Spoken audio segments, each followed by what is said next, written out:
Salve, galera. Bem-vindo a mais um vídeo. Bom, no vídeo hoje eu vou falar um pouco sobre o que são callbacks, o porquê que eles foram substituídos por promises e como que para que serve o async await, né, que é a nova forma, que é a forma mais nova de se trabalhar com promises, né? Bom, começando pelo callback, né, na ordem cronológica. O que são callbacks? Callbacks são nada mais que funções passadas por parâmetros para execução dentro de uma outra função. Então, por exemplo, pensa que você está acessando um banco de dados e você quer que esse dado seja processado numa outra função. Mas como na época você não tinha essa parte de promises e assim que await, então você criava uma função, como por exemplo essa aqui que chama callback function. Então ela recebia dois parâmetros, né?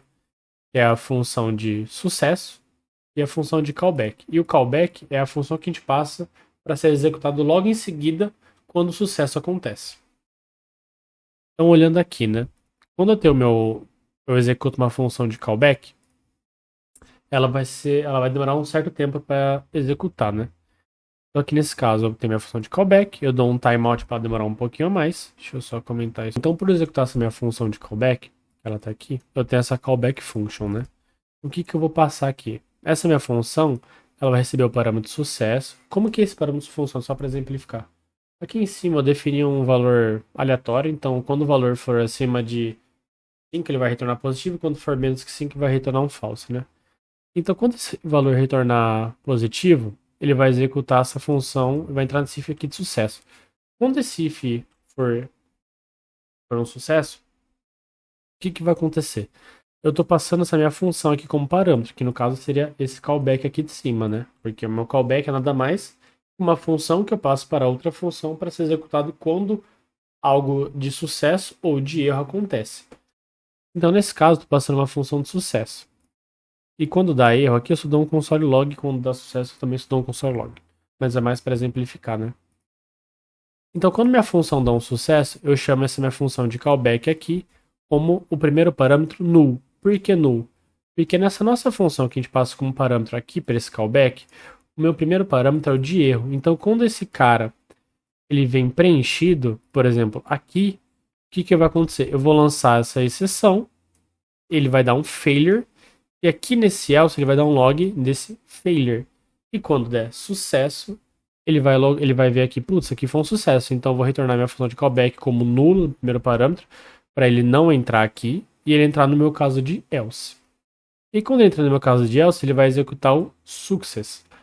Mas qual que era o problema de antigamente quando se usava callback, né? Quando tinha muitas chamadas síncronas, eu poderia ter um comportamento que era considerado como callback hell, ou pirâmide das funções, por exemplo. Por que pirâmide, né? Aqui embaixo a gente vê que eu tenho a minha primeira função de callback, a minha segunda função de callback e a minha terceira função de callback. Como o callback tem que ser executado em cadeia, você começa a ver que ela começa a formar um triângulo a minha execução, né? Então aqui, ó. Aqui é a base, vai subindo, ela vai formando tipo um triângulo aqui assim, né? Então, por exemplo, se eu for executar essa minha função aqui, execute callback, eu executo a minha primeira função. E aí, como que é? Se der sucesso, ele vai executar essa minha função aqui de sucesso, que vai ser o success, ele vai retornar success 1. Aí se der, ele vai retornar o failure 1. E aqui no caso, então, se der sucesso, eu passo a minha função de sucesso ou de falha pro meu callback, que é exatamente essa função aqui, que é uma função anônima. Aí, após essa função executar, eu quero executar uma nova função, essa parte aqui de baixo, que é o meu else. Então ele vem daqui até o meu else, certo? E assim que o meu else executar, ou seja, se for um sucesso, eu vou executar meu second function callback. E o meu second function callback, de novo, eu passo aquele parâmetro booleano, que é esse sucesso aqui. Eu passo de novo uma nova função anônima, que é esse aqui, error e result. Então, que seria esse cara aqui, esse if e else. E se der certo essa minha função, eu quero que ela execute uma terceira função. Essa é a minha third function. Então você começa a perceber que quando você utilizava callback, você poderia ter muito mais olhar o código e não entender o que ele está fazendo, porque você começa a ter que entender o que cada callback está executando.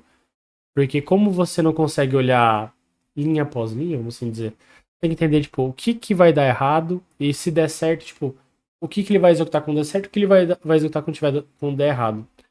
Então, por esse motivo, entrou o que a gente chama de promises, né?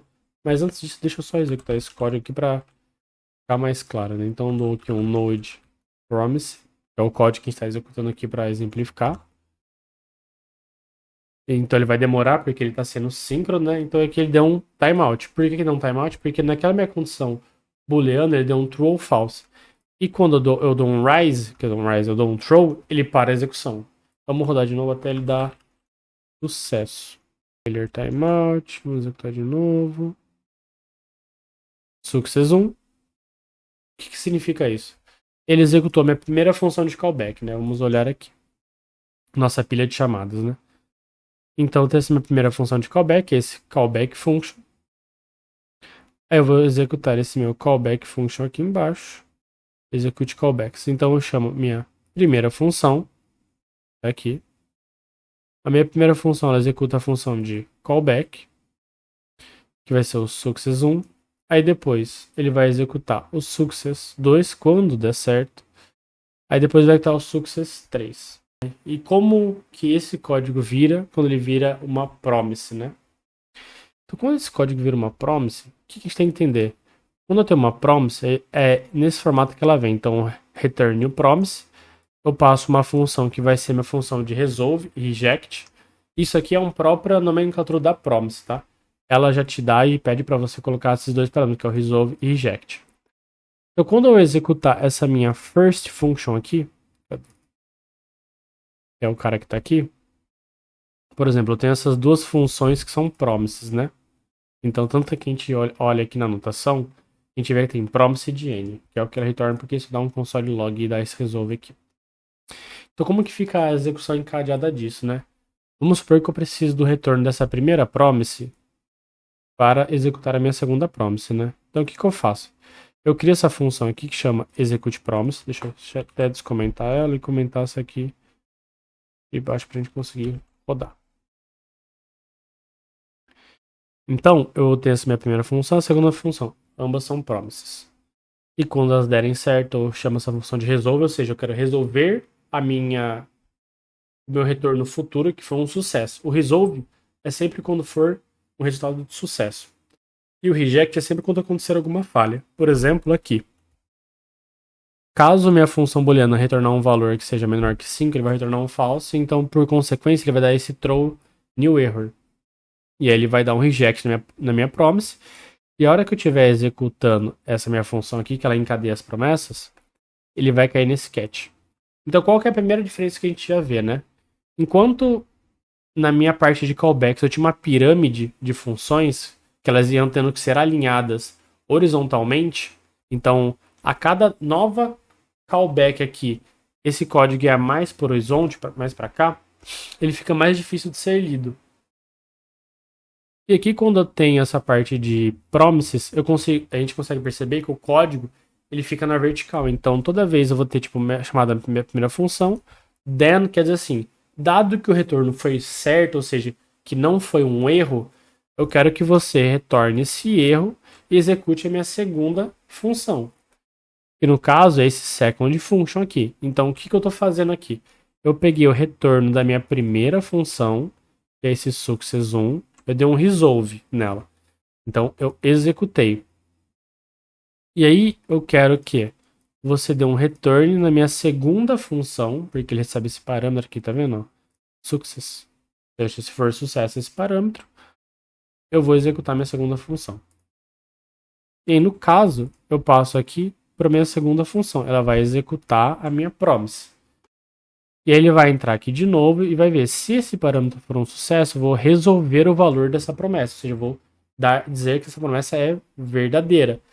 E assim ela não vai cair no catch. Então, dado que eu retorne esse cara, eu dou um ponto then log. Então assim, eu resolvo o valor dessa promessa. E se eu tivesse uma terceira promessa, vamos colocar aqui, por exemplo, né? Const third function success return new promises aqui, eu dou um timeout de novo aqui, né?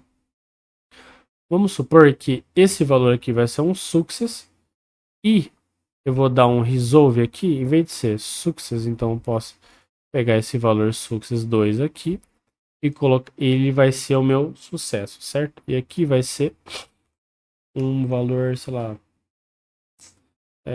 valor de sucesso, certo?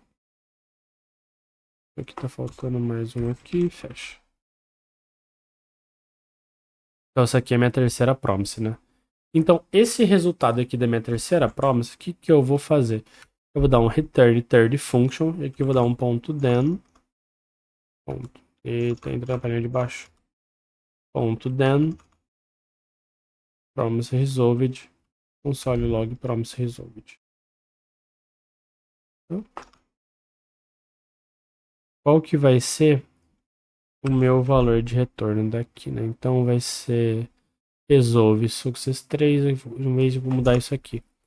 Vou colocar aqui para retornar o valor de sucesso, ou seja, o valor da minha promise 2. Então aqui eu vou executar a minha primeira promise, minha segunda promise, aqui vai ser o console log da terceira. Success 1, success 2, success 2, success 2. Então o que aconteceu aqui, né? Vamos exemplificar. Vou jogar esse cara para cá, né? Então aqui, essa é a minha primeira função. O retorno dela, vamos supor que como se fosse um acesso de banco, vai? Vamos colocar aqui que eu estou buscando o usuário Victor que tem um ID 1. Então eu retornei aqui, Victor com ID 1. Aqui eu vou buscar quais são as compras que o Victor fez. Então eu preciso do ID dele. Então eu dou um resolve aqui, como se fossem as compras dele, 2.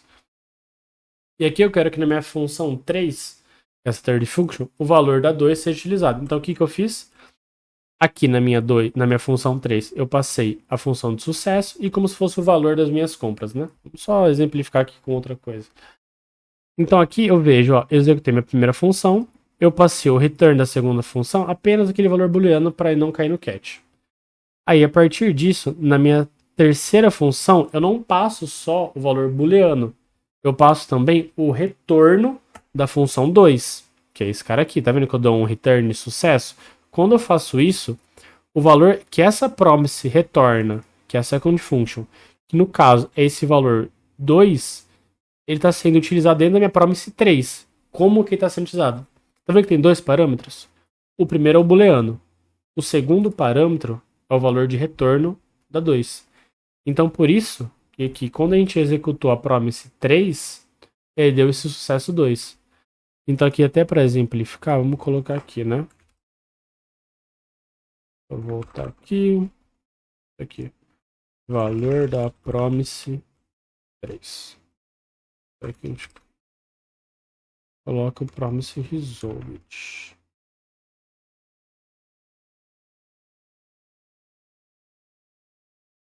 Beleza. Sucesso 1, porque foi aquela primeira promise. Success 2. E agora na promise 3 ele vai dar o valor da promise 2, ou seja, o valor da promise 3, que veio como parâmetro para a execução da promise 2. Perdão, o valor de execução da promise 2, que veio como parâmetro da promise 3. Então a promise é nada mais que eu prometo tentar te retornar um valor que vai ser executado no futuro. Se der certo, eu te devolvo esse valor. Caso dê errado, eu te devolvo um erro, que no caso a gente usa como o reject. Então, quando a nossa promise deu um erro, por exemplo aqui, que deu esse throw new error, que a gente vê aqui, ó, o que acontece? Todas essas chamadas que estavam encadeadas, o que acontece? Ela vem direto para o catch. E aconteceria a mesma coisa caso o erro desse na minha segunda promise. Se na minha segunda promise desse um erro, ele ia cair direto nesse catch. Porque ele é o catch geral, como se fosse um try except, um try catch. O meu primeiro catch sempre vai tratar todas as minhas exceções. É o que esse cara aqui tá fazendo.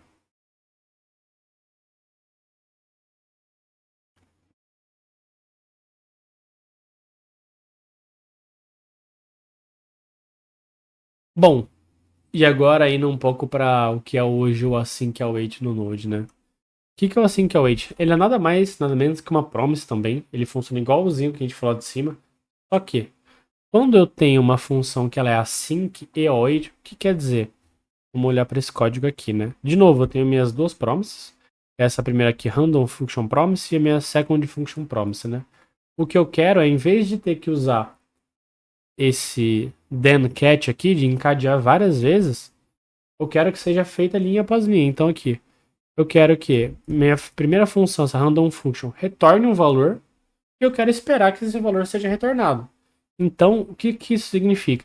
Esse meu console log aqui, ele não vai ser executado enquanto esse promise resolve de 1 aqui não for retornado. Ou seja, se minha função aqui demorar 90 segundos, 50 mil segundos, ele vai ficar esperando até eu dar o return, por causa desse meu await, ou dar uma exception, né, no caso. Então, se esse cara vem como um true, eu vou esperar 3 segundos, e depois disso eu vou dar um resolve success1. Em vez de ter que usar o ponto .then.catch, eu faço aqui, ó, const promise resolve de 1 igual await random function. Ou seja, em vez de ter que usar um ponto .then aqui, eu faço só um await. E aí eu vou esperar essa minha solicitação ser executada. E caso isso aqui dê um erro, eu não vou ter que fazer o ponto catch aqui. Por quê? Eu tenho um try catch. Então se essa minha promise devolver um erro, ele vai cair nesse catch. Então vamos executar isso aqui só para exemplificar. Boa. Estou executando nossa promise de async await, né? Então o que está acontecendo aqui, né? Eu dei esse execute promises with await. O que está acontecendo? Eu tenho essas minhas duas funções que elas são async await. Então aqui, ele para executar esse console log na linha 242, ele vai ter que esperar a execução dessa linha. Então essa linha aqui não vai ser executada, nem essa, enquanto essa aqui não for resolvida. Não tiver o retorno. Então toda vez que eu faço um async await, eu estou bloqueando que o meu código logo abaixo seja executado. Eu quero que esse meu código seja executado depois que a minha promise seja resolvida. Bom, gente, o vídeo de hoje é mais explicando um pouco o que era um callback, como que ele evoluiu para ser uma promise como then catch, e depois como essa parte de then catch evoluiu para a parte de async e await. Isso, gente. Se você gostou do vídeo, se inscreve, deixa o like. Tamo junto. É nóis.